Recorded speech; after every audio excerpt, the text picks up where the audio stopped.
If you are watching this video, that means that you have completed steps 1, 2, 3, 4, and 5, and you are ready to head to step 6, your last and final step before winter break. In step 6, you are pruning information to specify your search/research topic in preparation for your presentation and product. This last step is really about selecting what is best in the work that you have created. You have done so much work and collected so much information in steps 4 and 5 that now you need to go back and do a little bit of review. So you remember this worksheet, it was your original step 4.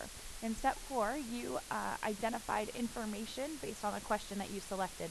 And your step 4 probably looks something like this. So you had the information that you had been collecting as well as your citations in MLA format, making sure that you have those citations and that information. And you can see in my information that I've been collecting, it's a combination of quotations from the website as well as some of my own words as well. And so as I completed that, I then stop here in step number 4, getting a check-in with Mr. Berger, myself, Miss Laney, or Miss Goff to make sure that I'm doing this correctly and that I've got enough variety. And then I'm ready to move on to my second portion. And so I've collected my information. So here you can see not only do I have my information from that first part of step 4, but then I continued through and completed that for step number 5. And I've done that for my 3 questions. So if you're looking at this video, you should have completed your research for all 3 questions. Now, step number 6 is pruning. And to kind of walk us through pruning, I want to make sure that you understand what that looks like. And so you might notice that step 6 is pruning. No, not these kinds of prunes. Pruning, getting a little bit closer here with this kind. The information that you've been collecting is so amazing, but we want to make sure that you have the best information. So pruning really means that you are looking at and evaluating what you have and deciding like what is going to be most convincing, most important, most impactful for someone who would be reading about your colony and about your question.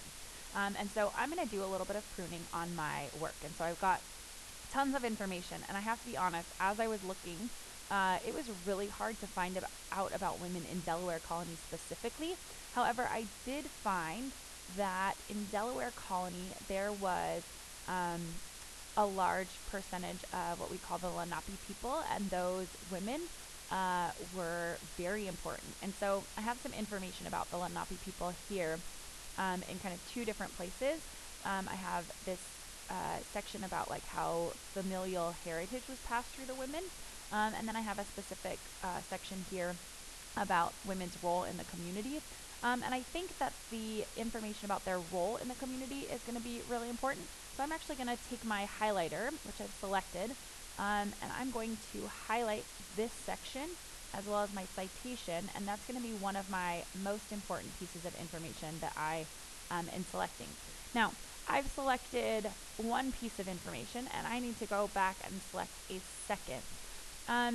Now, as I'm going through looking at what I've collected, there was also some information about the women of the Middle Colonies, specifically within the Quaker community. And I think that that information also really helps to clarify and maybe identify some key differences between women living in the Middle Colonies, but also between white women who were in the Middle Colonies as opposed to their native counterparts. And so I'm going to highlight that information as another piece that I'm going to choose to use. So I've gone through, one thing that I didn't want to make you watch me do is actually read through all of my evidence, but in this step, you should reread. Now, you are familiar with this evidence. You did spend some time really looking at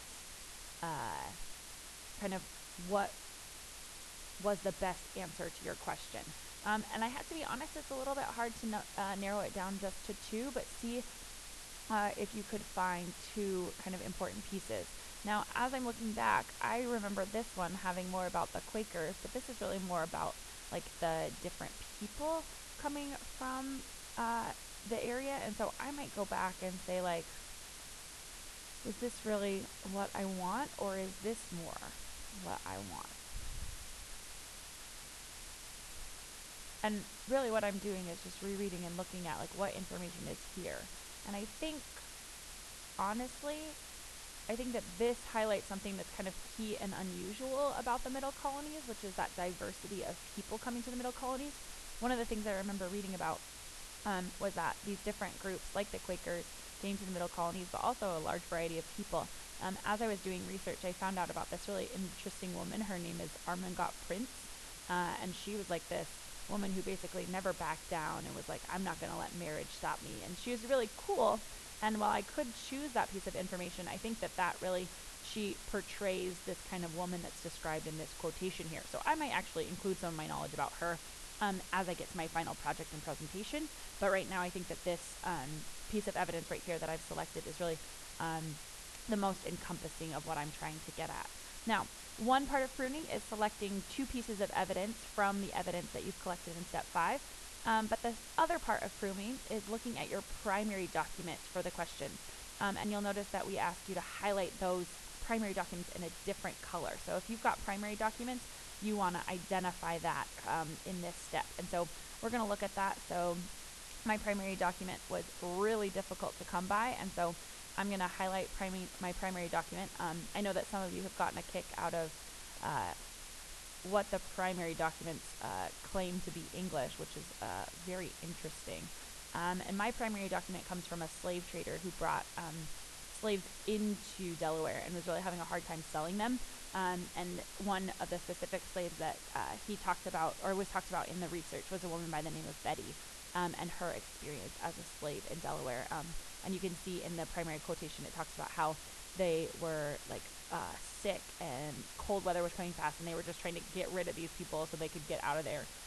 Just kind of this kind of third point where I have Native women and their role in the community. I have European women and their role in the community, and then kind of rounding it out with African American women in the community here. And so that is really kind of a key part of this portion. So step number 6, I've now saved kind of my top 3 items. So I've got my 2 pieces of information along with my primary document, and because I've saved this on OneDrive, I'm just going to make sure that I save it again just to make sure that it is there. And then the last step in pruning is that you're actually going to submit it via OneDrive. And so I've already logged into OneDrive here, but in case you don't know how to do that, when you go to Seattle Schools, again, Students, Office 365 is where you'll click, and it'll ask you to either log in or it'll take you right to this item right here. And I can see like my most recent document is that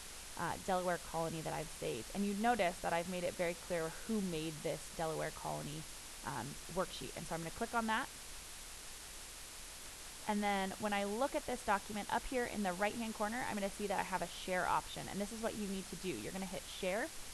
And when you select share, you're going to get a little option, and it says enter a name or an email. And you're going to either share with myself, Miss Laney, and you see I just pop up and you would select that and then send it. Or if you have Mr. Berger, you would type in Berger, and then we see that there's quite a few different people, and you might have to scroll finding Mr. Berger and then send it. And so this allows us to then look at and check off step number 6.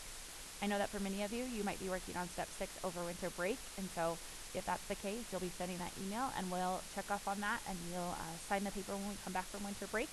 So again, good luck in step number 6. Step number 6 is your last step. Once you've pruned, you can kind of breathe a little sigh of relief and enjoy and relax.